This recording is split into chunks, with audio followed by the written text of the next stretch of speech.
Hello, welcome to Kautilya academy.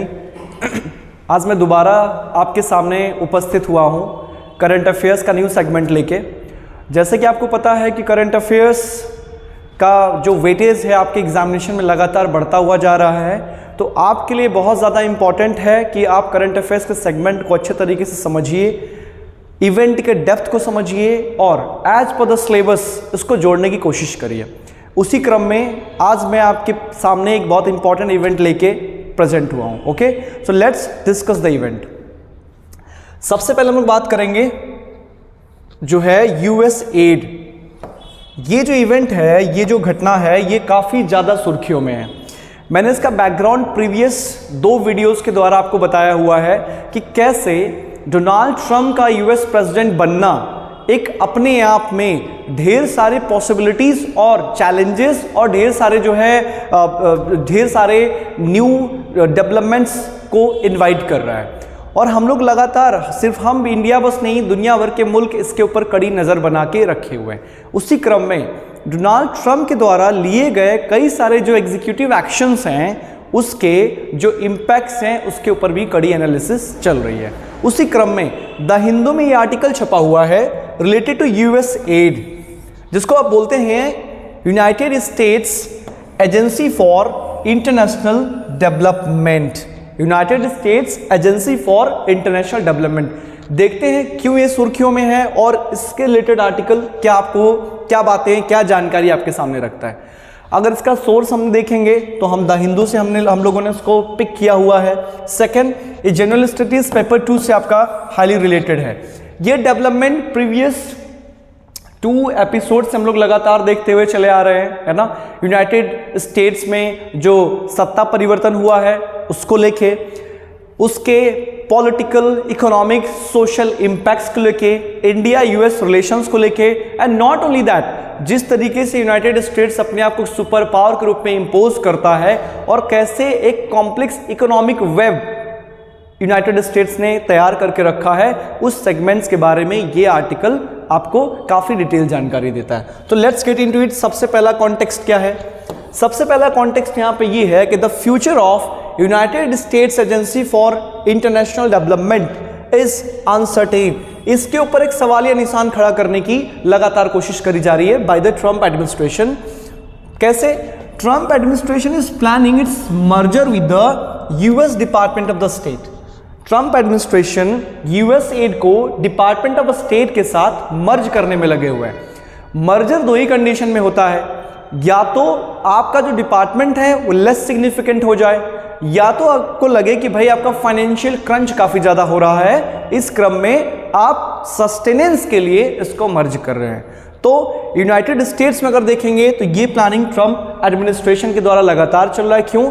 Trump is known for make America great again, make America great again campaign. Trump इस idea के साथ लगातार आगे बढ़ रहे हैं। ट्रंप के बारे में अगर बात करेंगे तो ट्रंप डीग्लोबलाइजेशन की फिलॉसफी को लगातार आके लेके चल रहे हैं। कहीं ना कहीं दुनिया में जो अमेरिका का एक छवि था, है ना, वो कहीं ना कहीं धुंधला होने की तरफ लगातार चल रहा है। तो सबसे पहला इशू ये है। सेकेंड, अगर आपने देखेंगे इसमें, अगर this move involve significant funding cuts and potential downsizing US aid's workforce, raising concern about the future of the US humanitarian aid। अगर US aid के स्ट्रक्चर में कोई भी फेरबदल अगर हुआ तो उसके 2 मुख्य प्रभाव पड़ेंगे। सबसे पहला प्रभाव, इसके अंदर एम्प्लॉयमेंट में जो लोग हैं उनके ऊपर, उनकी फ्यूचर अनसर्टेन है। दूसरी बात, एक बहुत बड़ी मानवीय संकट आने वाले समय में आती हुई दिख रही है। ह्यूमैनिटेरियन एड्स आपके सारे के सारे रुक जाएंगे जो यूनाइटेड स्टेट्स के द्वारा फंडेड है। तो ये 2 मेजर कॉन्टेक्स्ट है, राइट। सारी चीजें आपके पास हैं। इस कदम में महत्वपूर्ण फंडिंग कटौती और यूएस एड के कर्मचारियों की संख्या में संभावित कमी शामिल है, जिससे अमेरिकी मानवीय सहायता के भविष्य को लेकर चिंताएं बढ़ रही हैं। ये था आपका परिवेश या कॉन्टेक्स्ट। यूएस एड के बारे में बात करते हैं कि यूएस एड आखिर में है क्या, बना कैसे, किस प्रकार की संस्था है। यूनाइटेड स्टेट्स में यूएस एड को 1960s में बनाया गया था। 1960 में।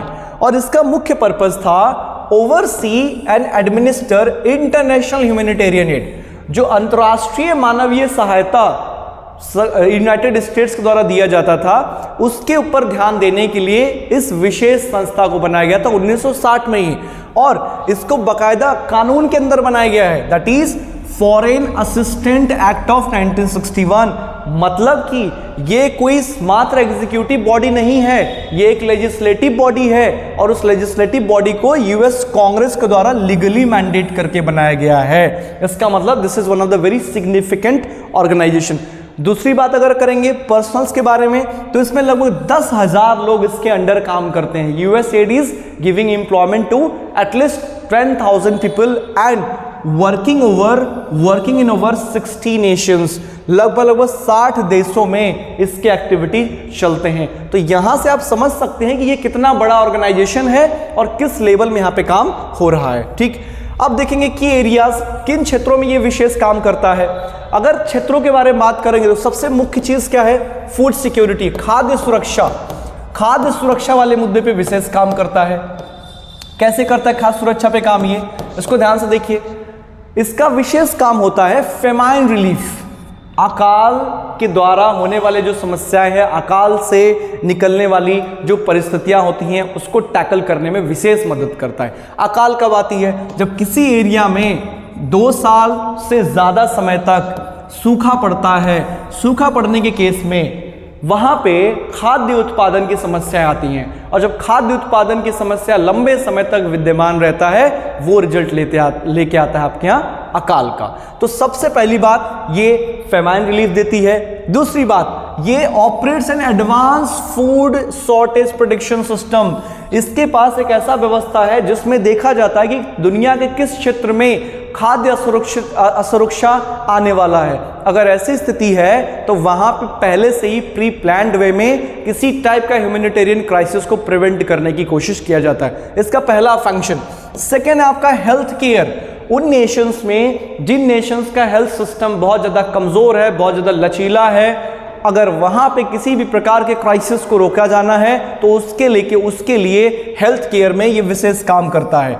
हेल्थ केयर के अंतर्गत क्या क्या आते हैं, सबसे पहले वैक्सीनेशन प्रोग्राम्स, जो यूनिवर्सल वैक्सीनेशन प्रोग्राम्स होते हैं, just like to prevent TB, है ना, टीबी को प्रिवेंट करने के लिए, हेपेटाइटिस बी को प्रिवेंट करने के लिए यूनिवर्सल वैक्सीनेशन इन्वॉल्वमेंट है। पैंडेमिक प्रिवेंशन है, अभी रिसेंटली आपने देखा है आपके वैश्विक आपदा आया हुआ था, दैट इज द कोविड-19, है ना। तो जो देश सक्षम थे उन देशों में अपने वैक्सीन्स बनाए, जिनके पास पैसे थे उन्होंने बनी बनाए वैक्सीन्स खरीद लिए, लेकिन बहुत सारा पॉपुलेशन ऐसा था अफ्रीका नेशंस का और जो है आपके एशिया के कंट्रीज हैं जिनके पास वो फंड नहीं थे, so they were dependent on the US aid, right. So pandemic prevention इनका मुख्य मुद्दा है। और third one is the global disease control. दुनिया में किसी भी प्रकार का रोग से रिलेटेड कोई भी ऐसे रोगों का जो है फैलाव को रोका जाए जो हमारे लिए वैश्विक समस्या बन सकता है। तो हेल्थ केयर दूसरा मुद्दा। तीसरा होता है infrastructure and development. Infrastructure development means आधारभूत संरचना को विशेष ध्यान देना, क्योंकि किसी भी चीज को, किसी भी व्यवस्था को अगर आप सेल्फ डिपेंडेंट बनाना चाहते हैं तो you need to focus on the infrastructure. ये इंफ्रास्ट्रक्चर में भी विशेष काम करता है, जैसे बेसिक इंफ्रास्ट्रक्चर, क्लीन वाटर, साफ सुथरा जल, डिजास्टर रिलीफ, आपदा में मदद करना, आपदा की स्थिति में अर्थक्वेक, सुनामी, वोल्केनिक इरप्शंस, है ना, ड्रॉट या कोई भी मैन मेड डिजास्टर जैसे द स्टैम्पेड, राइट। तो ऐसे घटनाओं के बारे में भी, ऐसे घटनाओं की स्थिति में भी सुरक्षा प्रोवाइड करना। इकोनॉमिक डेवलपमेंट प्रोग्राम, इसके साथ साथ ये इकोनॉमिक डेवलपमेंट प्रोग्राम सभी विशेष काम करता है। लास्टली आपका आगे ह्यूमैनिटेरियन एड, मानवीय सहायता। मानवीय सहायता किन क्षेत्रों में, मानवीय सहायता ये स्पेशली प्रोवाइड करता है वॉर टॉर्न रीजन्स में, जिन रीजन में युद्धग्रस्त क्षेत्रों में वहां पे मानवीय सहायता देने का कार्य करता है। आप अफ्रीका का एग्जाम्पल ले सकते हो, बहुत सारे नेशन जिनमें सिविल वॉर की कंडीशन चल रहा है। आप रशिया यूक्रेन वॉर को ले सकते हो, यूक्रेन में ह्यूमैनिटेरियन क्राइसिस लास्ट 3 ईयर्स से लगभग विद्यमान है। और आप इनके एग्जाम्पल्स दुनिया के जो poorest of the poor countries हैं उनमें भी ये अपनी मदद पहुंचाने की कोशिश करता है। तो इसके आप समझ सकते हो इसके 4 मेजर पिलर्स हैं, राइट।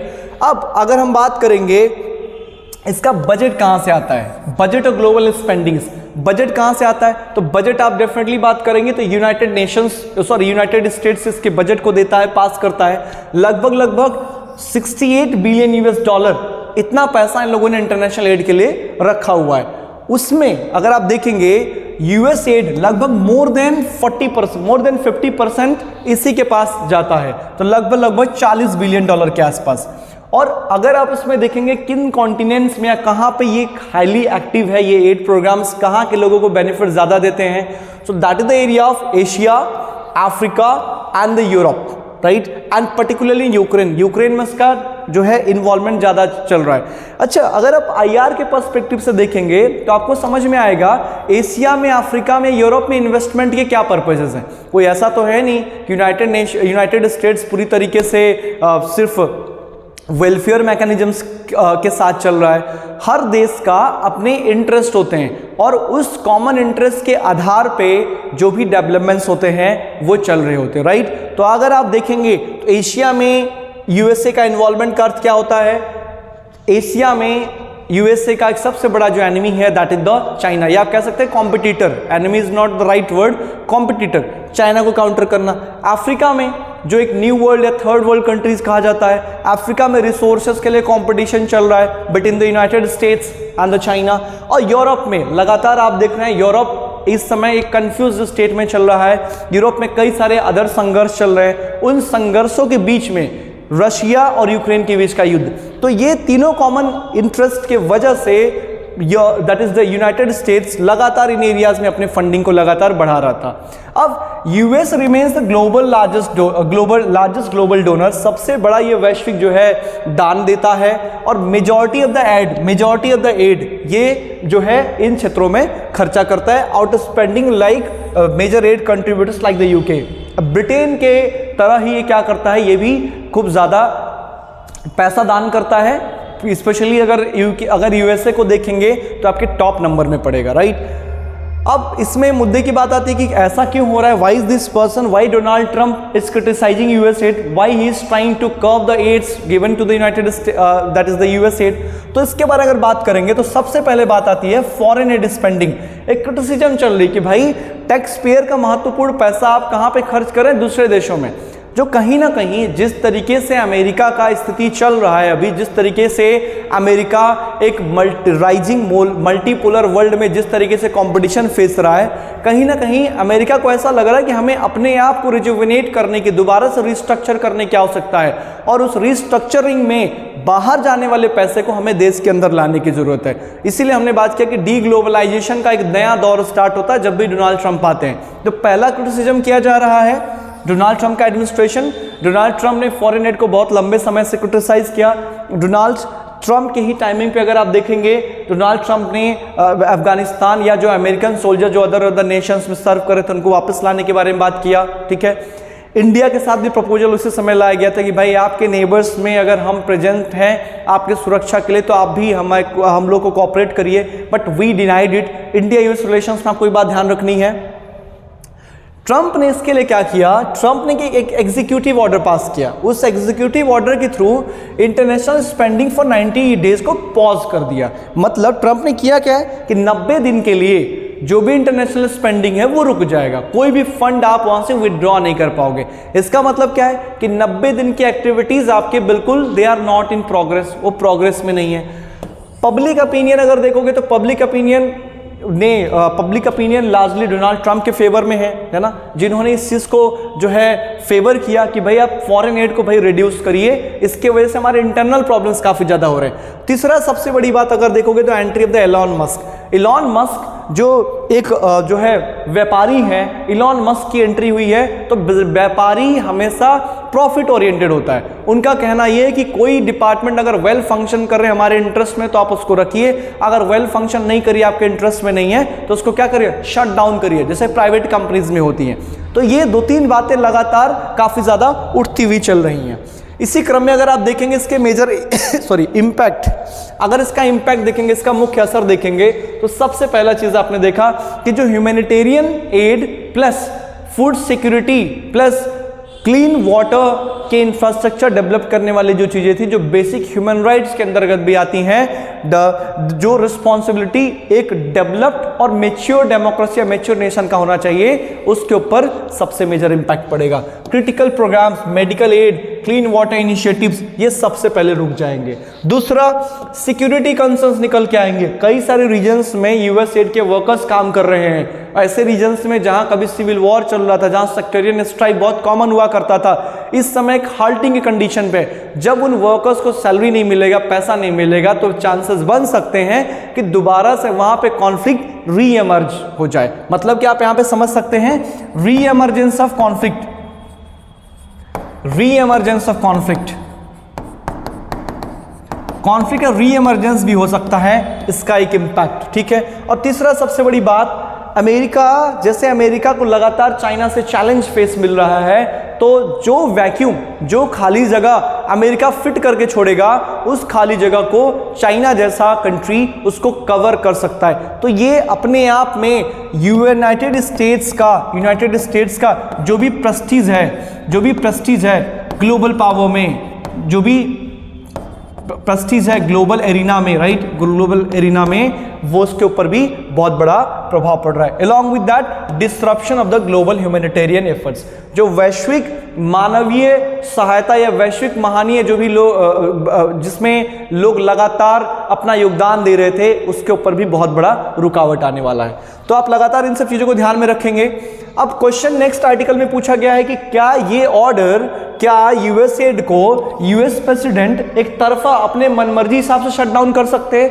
तो इसका जो जवाब है वो आपके कॉन्टेक्स्ट में छिपा हुआ है। हम लोगों ने पहले जैसे बात किया कि अगर यूएस प्रेसिडेंट इसको यूनिलैटरली अगर बंद करने की कोशिश करेंगे तो उनको लीगल चैलेंजेस फेस करने होंगे, क्योंकि ये यूएस एड का प्रोग्राम कांग्रेस के एक्ट के थ्रू लाया गया है। ये कोई एग्जीक्यूटिव डिसीजंस नहीं है। एग्जीक्यूटिव डिसीजन ना हो पाने की वजह से ये इसमें जो भी अमेंडमेंट लाया जाएगा, वो अमेंडमेंट आपको कांग्रेस में डिस्कस करना होगा, और डिस्कशंस में डेफिनेटली बातें उठ के आएंगी, है ना। डिस्कशंस में अगर आप देखोगे, 2 पॉलिटिकल पार्टीज हैं यूएस कांग्रेस में, that is the Republican party and the Democrats, right. तो डेमोक्रेट्स के द्वारा इस बात को उठाया जाएगा। फिलहाल यूएस कांग्रेस में रिपब्लिकन्स का डोमिनेंसी है, लेकिन यह मामला यूएस सुप्रीम कोर्ट तक भी जा सकता है। तो यहां से हमको एक चीज क्लियर होता है कि डोनाल्ड ट्रंप मनमर्जी हिसाब से इसको जो है शट डाउन या इसको एंड तो नहीं कर सकते। ठीक, नेक्स्ट हम लोग बात करेंगे इसमें इसका ग्लोबल इंपैक्ट क्या पड़ेगा, वैश्विक असर क्या पड़ेगा। तो सबसे पहले जो हमने बात किया, ह्यूमैनिटेरियन क्राइसिस, सबसे पहले मानवीय संकट गहराने वाला है। मानवीय संकट खासकर उन क्षेत्रों में जो अति पिछड़े देश हैं, जिन देशों में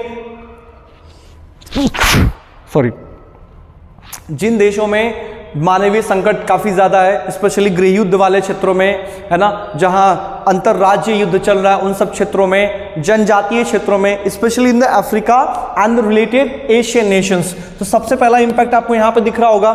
सेकेंड आपको दिखेगा फॉरेन पॉलिसी कंसर्न्स, है ना, foreign policy concern. United states अगर अपने एड को कम करेगा तो कहीं ना कहीं यूनाइटेड स्टेट के ऊपर डिपेंडेंट कंट्रीज का जो भरोसा होगा यूनाइटेड स्टेट से हटना चालू होगा, और इस जगह पे रिप्लेसमेंट होगा चाइना, क्योंकि चाइना इस समय यूनाइटेड स्टेट्स को एक जो है तगड़ा कंपटीशन दे रहा है, और जो वैक्यूम यूनाइटेड स्टेट्स लीव कर रहा है, उस वैक्यूम को चाइना लगातार फिल करने की कोशिश कर रहा है। चाहे वो अमेरिका मूव कर रहा है डिग्लोबलाइजेशन की तरफ, चाइना चल रहा है ग्लोबलाइजेशन की तरफ। चाइना का जो highly ambitious one belt one road initiative है, वो एक बड़ा एग्जाम्पल है, जिसमें Asia, Africa and European Nations को उसने लार्ज स्केल फंडिंग दे रखी है इंफ्रास्ट्रक्चर बिल्डिंग के नाम पे। तो आप इस चीज को देख सकते हैं। तीसरा, सिक्योरिटी इंप्लीकेशंस बहुत ज्यादा होंगे। जिन एरियाज में आपके फंडिंग की वजह से एक टेम्पररी स्टेबिलिटी आया हुआ था, उन रीजन्स में डिसरप्शन आना तय है। डिसरप्शन आएगा तो this disruption will impact the all over stability that is going on in middle east या वेस्ट एशिया में जो भी स्टेबिलिटी चल रही है, उसके ऊपर आपको इंपैक्ट दिखेगा। इसके साथ साथ geopolitical shift for the hegemony over the world, दुनिया में वर्चस्वता की लड़ाई के लिए यूनाइटेड स्टेट्स और चाइना फिर दोबारा इस मुद्दे पे सामने आएंगे। आप लगातार इस मुद्दे को देखते हुए रहेंगे। फाइनली अगर हम इसका निष्कर्ष निकालें, अगर आपको निष्कर्ष इस आर्टिकल के थ्रू निकालना होगा तो उसका निष्कर्ष क्या है? सबसे पहला निष्कर्ष, द प्रपोज्ड रीस्ट्रक्चरिंग और closure of the US aid represents a major shift in United States foreign policy aligning with Trump's America first vision. सबसे पहले तो अमेरिका में डोनाल्ड ट्रंप की जो पॉलिसी है वो अमेरिका फर्स्ट पॉलिसी, जिसके थ्रू अमेरिका के जो शॉर्ट टर्म जो चैलेंजेस हैं, डोमेस्टिक इश्यूज को फिक्स करने वाली जो बातें हैं, उसके ऊपर सबसे पहले ध्यान दिया जा रहा है। तो आपको सबसे पहली बात ये बात ध्यान देना है कि अमेरिका एक सॉवरिन नेशन है। सॉवरिन नेशन होने के वजह से आप अपने डिसीजन मेकिंग में क्या है, you are free, so you can take the decisions to manage your own country. ठीक, नेक्स्ट अगर आप नेक्स्ट कंक्लूजन, नेक्स्ट निष्कर्ष में अगर बातें देखेंगे तो इसमें दो बातें हैं। हर मुद्दे में पक्ष और विपक्ष होता है। जो लोग पक्ष में है वो इस बारे में बोलेंगे कि भाई हमें टैक्स पेयर्स का पैसा जेन्युइन जगह पे खर्च करना चाहिए, विदेशों में खर्च करने का कोई मतलब अर्थ नहीं है। लेकिन जो इस पॉलिसी क्रिटिक्स हैं उनका कहना ये है कि हम जिस तरीके से बाहर भी अगर इन्वॉल्व रहते हैं तो बाहर अमेरिका का सेल्फ प्रेस्टीज और प्लस कनेक्टिविटी प्लस हमारे जियोपॉलिटिकल इंटरेस्ट को जो है बाहर शेल्टर मिलता है। अगर हम एड को कम करेंगे तो हमारी क्रेडिबिलिटी इश्यूज आएंगी और जो अमेरिका जो इसने यूनिपोलर वर्ल्ड बनाने का सपना देखा था, कहीं ना कहीं हम डीग्लोबलाइजेशन के एक ऐसे नाव पे सवार हो जाएंगे जो डेफिनेटली आने वाले समय में, है ना, आने वाले समय में हमको ग्लोबलाइजेशन वाली थ्योरी को लाने में काफ़ी ज़्यादा पीछे रखेगा। सो ये आर्टिकल आपको बताता है the challenges in front of the America, it's domestic challenges, it's international challenges and India US relations, India USA के क्या क्या रिलेशंस हैं, इसका इंपैक्ट इंडिया के ऊपर क्या पड़ रहा है। लास्ट 2-3 लेक्चर से आप लगातार देखते हुए आ रहे हैं कि ये इस आर्टिकल को बड़े प्रमुखता से देखा जा रहा है, क्योंकि जो प्रेसिडेंट ट्रंप हैं अभी रिसेंटली इन्होंने शपथ ग्रहण लिया हुआ है और अभी जो इनके 100 डेज प्लान है उसके ऊपर आपको भी कड़ी नजर रखने की जरूरत है। तो आप इसको ध्यान से देखिए। अगर प्रीलिम्स ओरिएंटेड यहाँ पे बात करेंगे तो प्रीलिम्स ओरिएंटेड क्वेश्चन आपको यूएस एड के बारे में बनते हैं कि यूएस एड क्या है, यूएस एड का गठन किस तरीके से हुआ है, यूएस एड के काम क्या क्या हैं, यूएस एड के को खत्म करने के पे इम्पैक्ट इसका क्या पड़ सकता है। इन पॉइंट पे सवाल आपसे प्रीलिम्स में पूछा जा सकता है। मेंस में ये पूछा जा सकता है कि आप US add, not only US add, लगातार अमेरिका का कई सारे प्रोजेक्ट्स में फंड कटिंग की वजह से किस टाइप का ह्यूमैनिटेरियन क्राइसिस लगातार दुनिया में मंडरा रहा है, आप इसके बारे में डिस्कस करें, आप इसको अच्छे तरीके से समझिए। तो मेरी आपसे गुजारिश है ये सीक्वेंस इवेंट्स आप समझते हुए चलिए और डेफिनेटली यहां से एक बहुत बड़ा पॉलिसी शिफ्ट आपको दिखने वाला है। ठीक है, तो आज के लिए इतना ही। आप इस सेगमेंट को अच्छे तरीके से पढ़िए, हमारे वीडियोस को लाइक एंड सब्सक्राइब करिए। That was today. मिलते हैं आपसे नेक्स्ट क्लास में, तब तक के लिए थैंक यू, बाय बाय।